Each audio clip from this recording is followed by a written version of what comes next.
glory to Yahweh, Ba'Shem Mashiach U'Malak Yahushua. Yahweh is the name of the Heavenly Father, which the world calls God, and Yahushua is the name of his only begotten Son, which the world inwardly calls Jesus Christ. First and foremost, when he give a strong shalom to all the mighty men that's going out there laboring. They're presenting their bodies as a living sacrifice, doing all they can to wake up the lost sheep of the house of Israel. Not only that, they're enduring the elements, the 100-degree weathers, freezing below codes, and everything that's trying to hinder the work of the Most High. Shalom, shalom. I want to give another strong shalom to all the Akwath, the sisters that are at home. They're reverencing their husbands. Not only that, but they're being teachers of good things, and the unmarried sisters as well, being tender, delicate, and on fire for the Most High God. Shalom, shalom. Last but not least, I want to give another strong shalom to all the mighty teenagers and children in this truth, doing all they can to make their calling and election sure in these last days. Right, this brother Tazama coming at you with another cold cut through the spirit. And the topic of this cold cut is titled, right, never bend, break, or fold. All right, never bend, break, or fold. Because you have a lot of people giving up in the last days, right? A lot of brothers are getting out of the spirit, women getting out of the spirit, giving up and falling out of the truth, all right? Being overtaken by seducing spirits. As an Israelite, it's a certain way we should go about adversity. It's a certain way we should go about hardships, taking pain. I mean, we are chosen people. The Most High said we're a priesthood, all right, a holy nation. So it's a certain way we got to go about. We got to go to the precepts, man. We got to look at the accounts. We got to look at our forefathers, because this world is set up to break you down. On an ultimate level, have you deny the name of Yahweh Ba'Shem Yahushua and get you to confess the name of Satan, get you to bow down, get you to worship idols. And man, this world is really set up to box you in and have you down, follow the way of the beast, and have you just surrender, all right, and get put to flight. And we not surrendering, man. Lord willing, we'll never surrender, not to no man, not to the beast, not to the society. Only person we surrender to is the Most High God. Right, let's kick it off with the book of Acts. Because you got a lot of brothers, you just surrendering, man. You just giving up. It's getting hard. All right, Esau got these different tactics. They down breaking you down, and you just losing your mind. You got to have some strength to you. Right, where is your courage at? If you're not strong enough, guess what? Go get in the lab and get strong enough spiritually. This is the time to get your spirit right, because as we approach the latter days, I mean, it's so-called 2025 already. It's going to be more wicked tactics, more seducing spirits. They want to, again, when you read Psalms, the 83rd chapter, their whole agenda is to cut the nation of Israel off from being a nation. That's what they want to do. All right, they don't want to cut the Moabites off. They don't want to they want to cut the Israelites off from being a nation. Let's get that real quick before we go to the book of Acts. All right, it's the book of Psalms, chapter 83. This is Psalms 83 and verse 3. They have taken crafty counsel against thy people and consulted against thy hidden ones. They have said, come and let us cut them off from being a nation, that the name of Israel may be no more in remembrance. And we bring this precept out a lot, but once you really understand and grasp this precept, it's deep. Because they want to cut you off from being a nation, man. They want to root you up out of the land of the living. They want you to forget not only who your people is, they want to exterminate you. Once you get that mentality of somebody trying to exterminate you, now you're in a whole different mode. You're in an overkill mode now. Now you 10 times more on fire. Now you doing all you could do in this truth. Again, it says, and let them cut them off from being a nation, that the name of Israel may be no more in remembrance. And you see what the Maccabees brothers did when they tried to cut them off from being a nation. Guess what? They fought. We have to have the same spirit, but on a spiritual level. This is the book of Acts. Let's go to the book of Acts, chapter 20. Right, let's go to the book of Acts, the 20th chapter. Right, it's the book of Acts, chapter 20, and verse 24. Right, this is what the Apostle Paul said. And it reads, "But none of these things move me, neither count I my life dear unto myself." So Paul said all of the things, right, all of the things that he was going through, it didn't move him. Whatever comes your way, you want to be not, you don't want it to move you, man.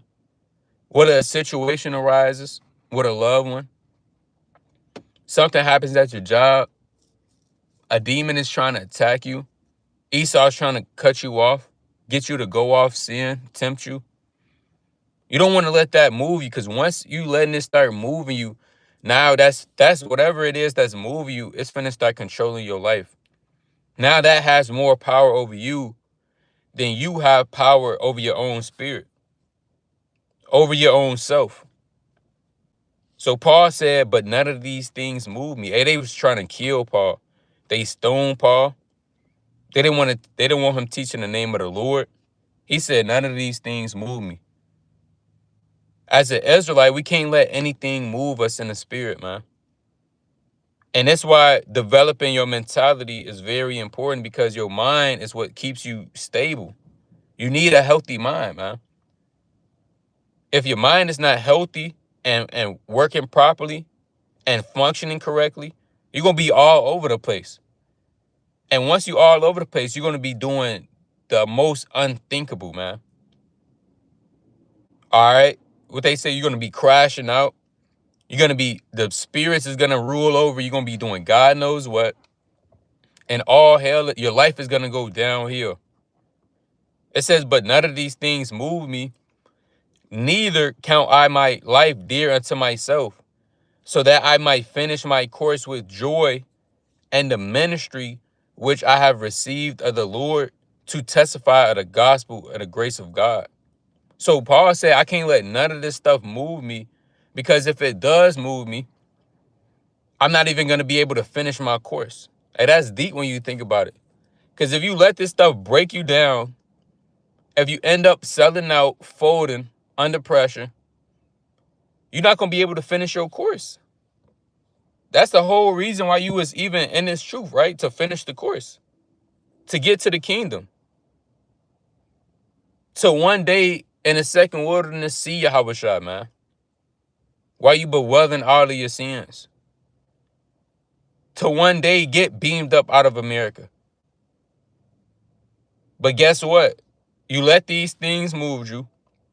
You let them break, they build it, they broke you down, and you out of this thing. It's not worth it. Let's go to the book of Jeremiah, chapter 1. Let's go to the book of Jeremiah, chapter 1, and verse number 18. All right. Jeremiah,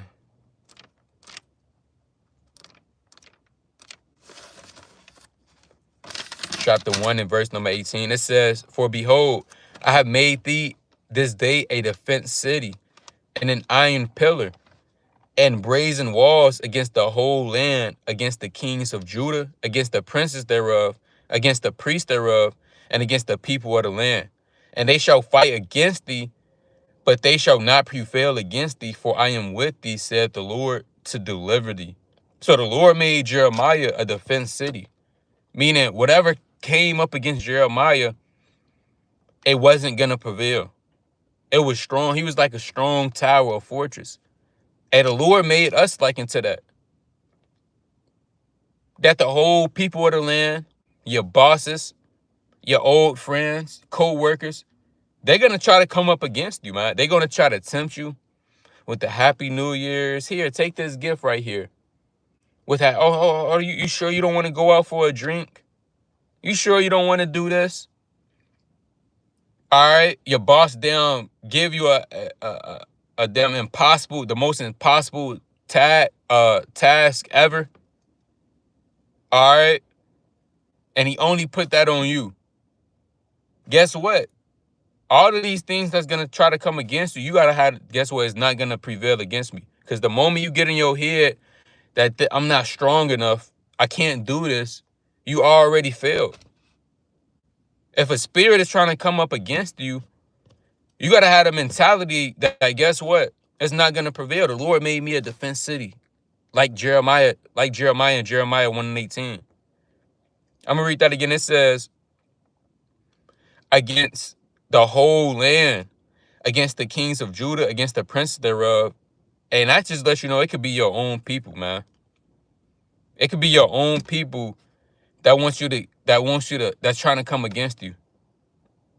All right. It says, and against the priest. Who would think that a priest would come against a man of his own nation? And against the people of the land. So this is your mentality. You got the whole land against you. You got the priest against you, the kings, the people of the land, the judges. And that should let you know that, guess what? It's people in this truth that's against you, man. It's sad to say. Brothers, they want to see you fall out the truth so they could damn make a video on you. They want to see you break down. They preying on your downfall. That's how we have worse. That's how much we have waxing worse as a nation. That the people of your own nation want to see your downfall. They premeditating. Yeah, I know this brother. He gonna go off one day. We can't wait till his true colors come out. What do you mean? This who I am. Ain't no changing around, man. Ain't no breaking down. Ain't no folding. Giving out. Yeah, I can't wait till his true colors come out. That's off. We supposed to be brothers and sisters in Christ. Why are you praying on somebody else's downfall in the truth? But guess what? The whole land is going to be against you. At the end of the day, you can't trust nobody but Yahweh and Yahweh Shai on a real deep level. Let's go to the book of Wisdom of Solomon, chapter 2.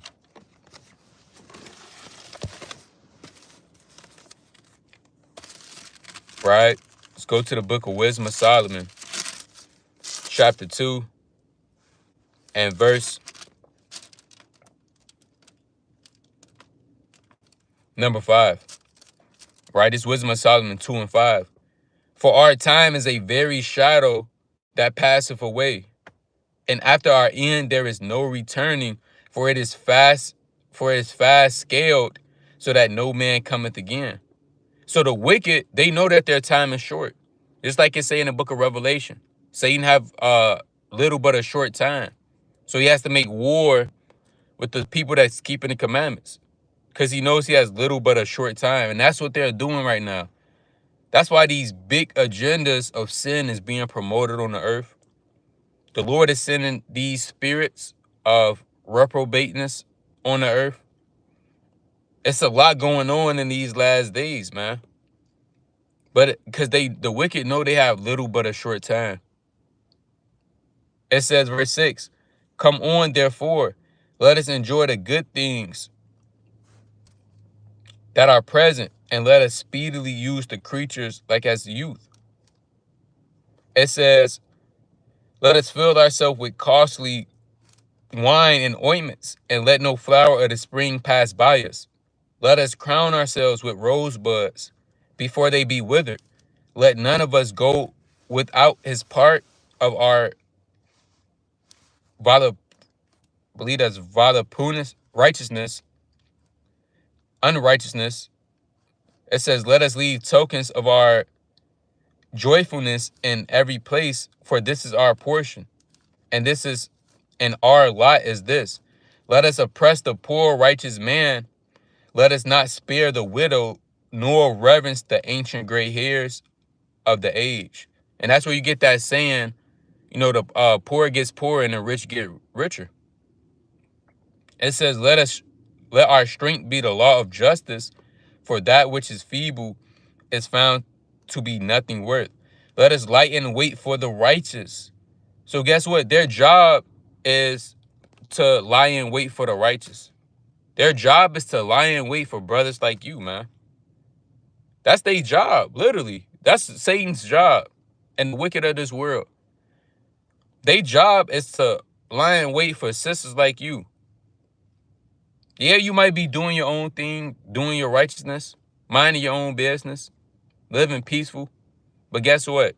They don't give a damn, because their job is to lie and wait for you and set traps and snares. It says, because he is not for our turn, and he is clean contrary to our doings. Because us as the righteous, we're contrary to the people of this world. We contrary to this society. And we literally want righteousness to be in the land. They don't want righteousness to be in. They want to do what they want to do. You tell people, hold on, says you can't, smoke is a sin. You can't smoke. Guess what? That's contrary to their ways. You tell a brother, hey, brother, you got to make sure you take care of your household, being a good father to your family. Guess what? That's contrary to their ways. You tell the sister, hey, sister, you beautiful. You don't need the makeup and the wigs. And you got to dress in modest apparel. Guess what? They contrary to that. You tell them all of these different things. No tattoos. No homosexuality. Guess what? They're contrary to what we're saying. They don't like that. Just like we don't like unrighteousness. It says, and he is clean contrary to our doings. He upbraideth us with our offending the law, and objected to our infamy, the transgressions of our education. It says, he professeth to have the knowledge of God, and he called himself the child of the Lord. He was made to reprove our thoughts. He is grievous unto us, even to behold, for his life is not like other men's. His ways are of another fashion. Now, this is going into Yahushua, but on a deeper level, Yahushua represents each and every one of us, brothers and sisters, in his truth. We are esteemed of his counterfeits. He abstaineth from our ways as from filthiness. He professeth the end of the just to be blessed, and maketh his boast that God is his Father. Let us see if his words be true, and let us prove what shall be in the end of him. For if the just man be the son of God, he will help him and deliver him from the hand of his enemies. Let us examine him with despitefulness and torture, that we may know his meekness and prove his patience. So just like the Most High is proving you, sending different obstacles your way, testing you to see where you are in the faith, guess what? The wicked, they want to prove you as well. They want to see if you really an Israelite for real. These demons want to see if you really an Israelite for real. They want to see, are you just professing that you know God? Or are you really walking the walk for real? Are you really keeping these commandments? Are you really saying you're a man of God as you say you are and you profess you are? That's what they doing. And if you don't catch on to what they doing, you're going to be the brother or the sister that makes the whole ministry bad.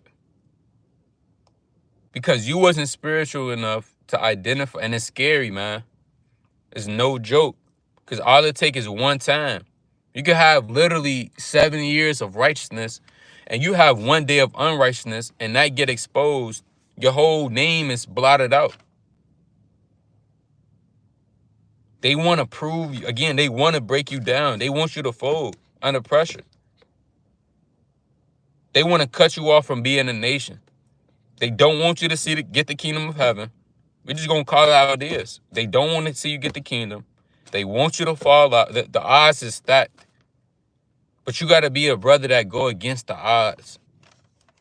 You got to be the brother that you got to prove them wrong, man. It's sad it got to be like this, but you got to literally prove them wrong.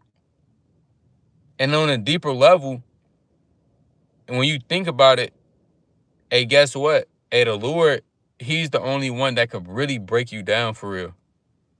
Now, Esau says, you know what? Everybody has a breaking point. You just lose your mind. You've been fed up. There's no such thing. Only the Lord is the only one that could break you down. Let's get that in the book of Psalms, chapter 52.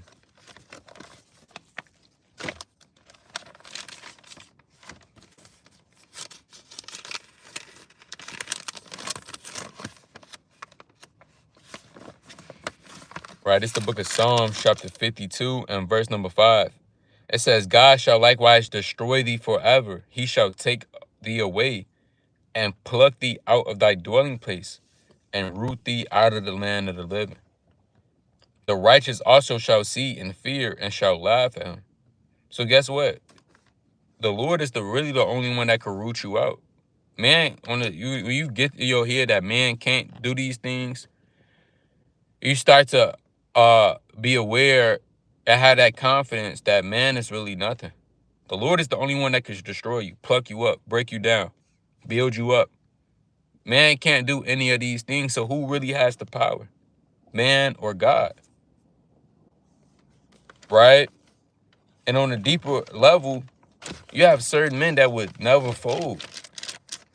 Let's go to the book of Matthew, chapter 24. And that's the elect. All right? This is the book of Matthew, chapter 24, and verse number 24. It says, for there shall rise false Christs and false prophets, and shall shew great signs and wonders, and so much that, if it were possible, they shall deceive the very elect. So guess what? If it was possible, the elect would be deceived. But you know what? The elect can't be deceived because they're the elect. And they are the ones that's not going to break. They're not going to give up, quit, have a breaking point, cry, shout, do God knows what, fold under pressure, because they're the elect. It was set up for them to endure everything that they go through and come out as gold. Look at Ezekiel. How much things that the prophet Ezekiel went through, man. How much more the prophet Jeremiah went through, Isaiah. It's a whole bloodline. I mean, we the Israelites, man. This stuff is really on a deeper level. It's in the blood. And I'm not talking about the Israelite specifically bloodline, but from Adam all the way, the chosen bloodline, all the way through the sons of God. That bloodline itself is unbreakable. Leading all the way up to Christ, all the way up till 2025 AD. That's a royal bloodline, man. And in that blood, guess what? Israelites, they don't quit, man. They don't give up. They don't fold under pressure. None of that. Because it's in the blood for them not to. Let's go to the book of James. I want James. I believe I want the 5th chapter.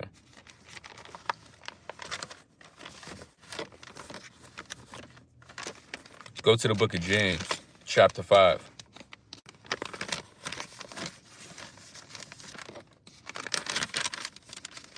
Right, it's the book of James, chapter 5, and verse 11. I'm going to start at verse 10. Take my brethren, the prophets, who have spoken in the name of the Lord, for an example of suffering, affliction, and patience. And when you suffer patiently, that's the definition of enduring. So you got the prophets as a whole example. Now, there's more prophets than a major and minor prophets. You got Nathan, he was a prophet. All right, you have the man in Proverbs, the 30th chapter. Agur, he was a prophet. You have many different prophets that's not a part of the major or the minor prophets. You got Gad the seer. You got Shemaiah the prophet. So you don't just have what we have in his Bible, but it's prophets that wasn't even mentioned that have suffered affliction and did it in patience. Different things came up that was supposed to move them, but it didn't. It says, verse 11, behold, we count them happy which endure. Ye have heard of the patience of Job, and have seen the end of the Lord, that the Lord is very pitiful and tender of mercy. Because, again, like we said a long time ago, the most I want to sometimes the Lord will throw something at you just to see if you'll quit. Just to see, would you just give up? How would you react to it when it's sad that it's gonna be sometimes Nobody gonna help you. You're gonna call somebody, they not answering the phone. All right, you're gonna try to look for help. People, they just gonna literally damn walk away. True story. You know, I believe it was earlier this week where I was at the plantation and I was supposed to get a day off, you know, for the so-called holidays, which I end up did getting off, but not when I expected. So, you know, my dispatcher, he kind of called me, said, yeah, we're gonna send you home, da da da. So I'm like, okay, cool. That's a bet. I'm about to go congregate with the brothers, all praises. So then he called me back and was like, well, hold on, before you go there, I'm gonna have you pick up something and then you could, you know, get off. So in my head, I'm like, all right, come on, let's do it. He sent me to a place where I didn't know, you know, all hell was breaking loose. I'm trying to circle back, find the places. I'm down. Literally all hell was breaking loose. Long story short, I end up getting in a place. So I'm just sitting there for 5-6 hours waiting just to get, you know, loaded so I could go to where I need to get.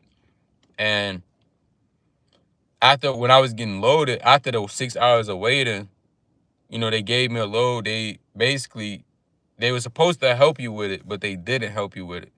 So I'm looking around, I'm asking people for help. They just walking by. They acting like I'm not even saying nothing to them. I'm like, excuse me, brother. You know, they just walking past. They literally was ignoring me. It's like I wasn't even speaking to them. So I had to figure out everything for myself. I'm calling certain people. They not answering the phone. So in my head, I'm like, okay, all praise to the Most High. I got to deal with this. Because at the end of the day, I knew that regardless of who was around me, nobody was answering. None of that. I knew the Most High was still with me at the end of the day because the Lord said He not going to leave you or forsake you. If anything, the Lord going to leave a good angel in the midst. It's just you got to be patient. Long story short, you know, the Most High sent a brother, you know, to help me. And, you know, that was pretty much that. The point is, it's going to be sometimes you're going to be by yourself and you're going to have to just figure it out. You're going to have to deal with it. It's either deal with it or what you going to see, quit. What you going to do, quit? And that's what a lot of people in the world, that's what they going to do. They going to quit, man. But again, quitting is not in the blood. Take, for example, the prophets. When did Abraham ever quit? Noah had to build an ark.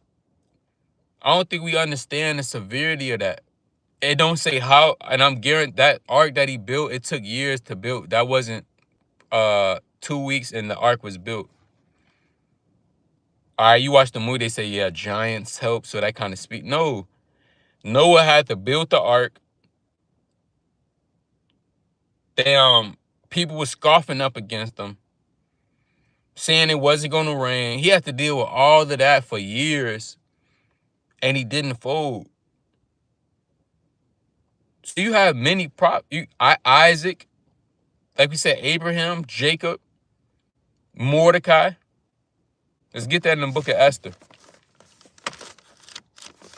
All right, let's get that in the book of Esther, chapter 3.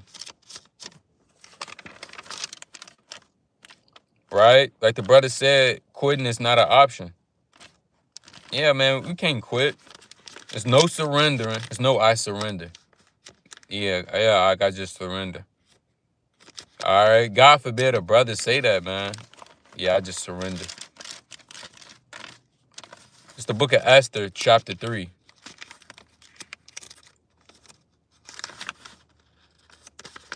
Right? I confess. I give in.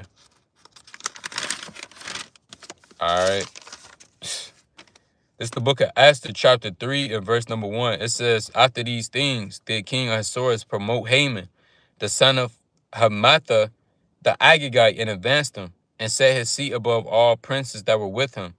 And all the king's servants that were in the king's gate bowed and reverenced Haman, for the king had so commanded concerning him. But Mordecai bowed not, nor did him reverence. So everybody was bowing down to Haman. And Haman could represent this world. Everybody is bowing down to this world, bowing down to the beast, bowing down to sin, bowing down to spirits that's trying to take over your household.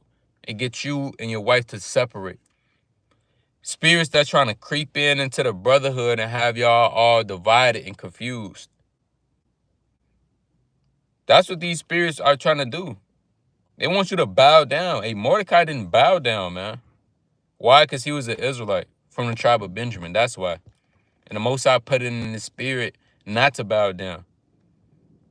Now, and during this time, I'm pretty sure it was a lot of other nations that was bowing down to Haman. We don't bow down to nobody. We damn sure not bowing down to no so-called white man, a heathen who is below us. How much more these demons, sin, unrighteousness, idols. Right? You read Daniel the 3rd chapter, they tried to get Meshach, Shadrach, and Abednego to bow down and worship the Nebuchadnezzar, the golden image. Again, we don't bow down to nobody but the Lord. We don't even bow down to angels. Right? Let's get that in the book of Revelation. Right? What happened when John tried to bow down to an angel? Yeah, brothers, they'll do that. They see an angel, they'll bow down. Now, of course, that angel has authority and power, but you know Jacob wrestled the angel and prevailed. What that means? That means Israel, we have strength like gods, like the powers, right? This is the book of Revelation, chapter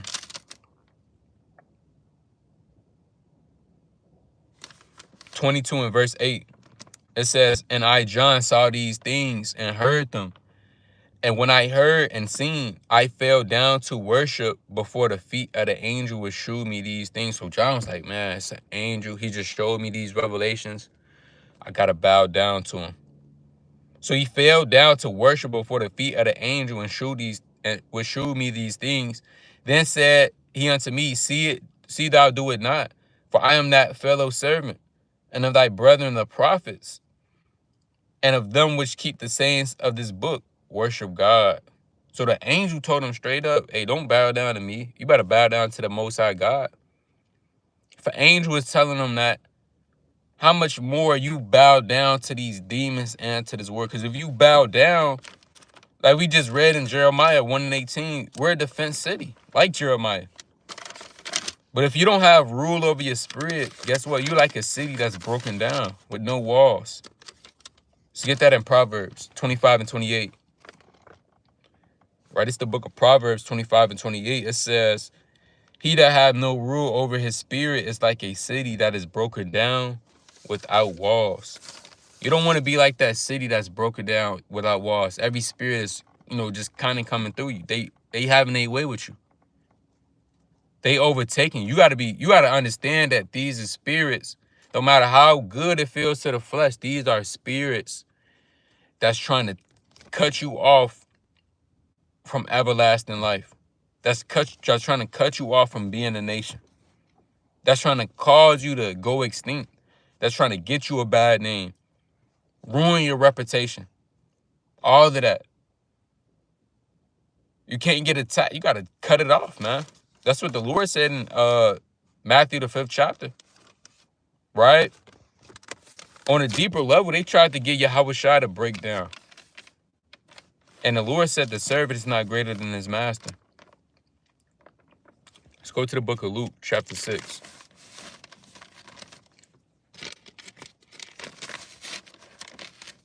All right, it's the book of Luke, chapter 6, and verse number 7. And the scribes and the Pharisees watched him, whether he would heal on the Sabbath day, that they may find an accusation against him. But he knew their thoughts. So I'm going to read that again, verse 7. And the scribes and Pharisees watched him, whether he would heal on the Sabbath day, that they may find an accusation against him. So Christ had to deal with, if not the same, but more. Imagine people watching you all the time. Me personally, I don't like when people watch me. If you watching me, I'm kind of looking at you like, you weird. Why are you watching me for? Imagine people always watching you. They always trying to accuse you of doing something. They trying to wait till you mess up. Like anything good that you do, they don't say anything about. They only trying to catch you when you slip up, so they could say something. Hey, that's what they was doing to Yahushua. They was waiting till he slipped up, till he messed up, so they could find accusation, bring that against them, and ultimately get him to fold under pressure. Right? Get him to break down. Let's go to the book of Matthew 27.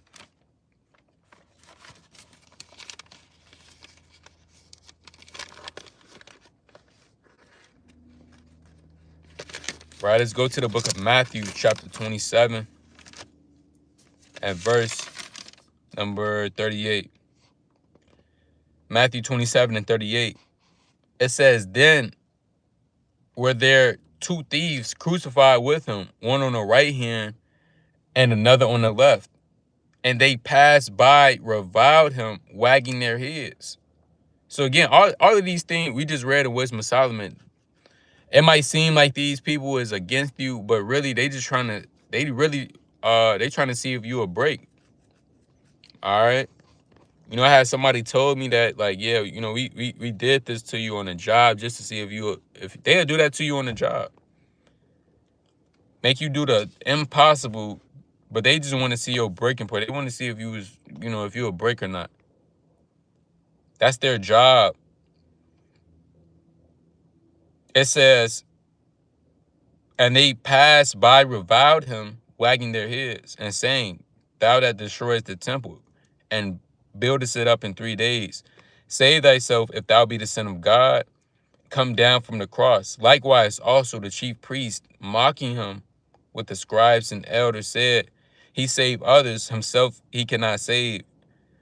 If he be the King of Israel, let him now come down from the cross, and we will believe him. That's what they tried to break Christ down out of. If a lot of brothers was in Christ's situation, they would have got upset. They would have got mad. They would have threw a tantrum, got out of the spirit, and got off the cross. Because he said something. Yeah, because he's no.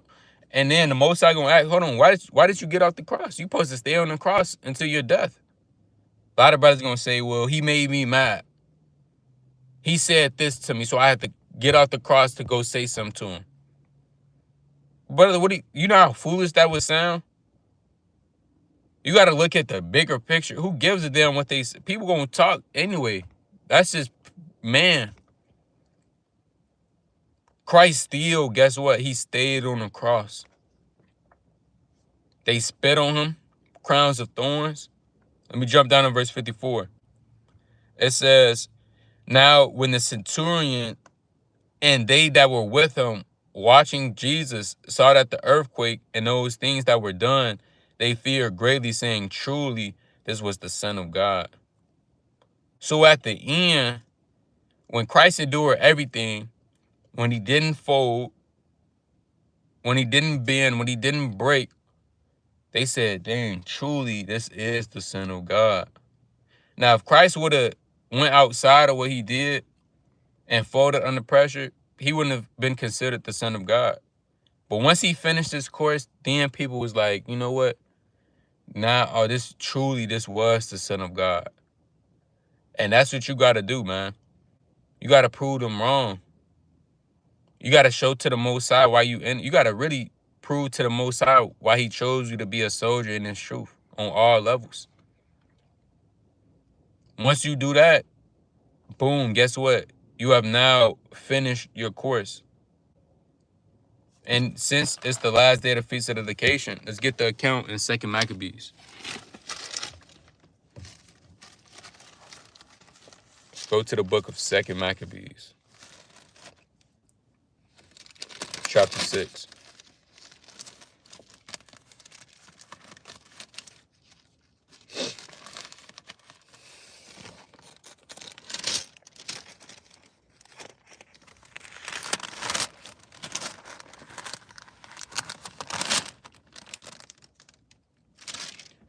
All right, this is the book of 2 Maccabees, chapter 6, and let's see what I want.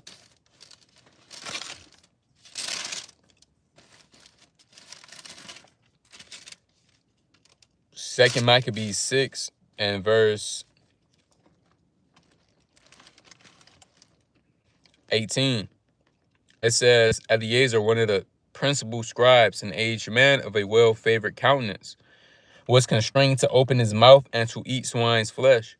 But he chosen rather to die gloriously than to live stained with such an abomination, spitted forth, and came of his own accord to the torment. As it behooved them that are resolute to stand out against such things as are not lawful for love of life to be tasted. So they tried to get Eleazar to eat swine's flesh, but he chose rather to die gloriously. He said, you know what?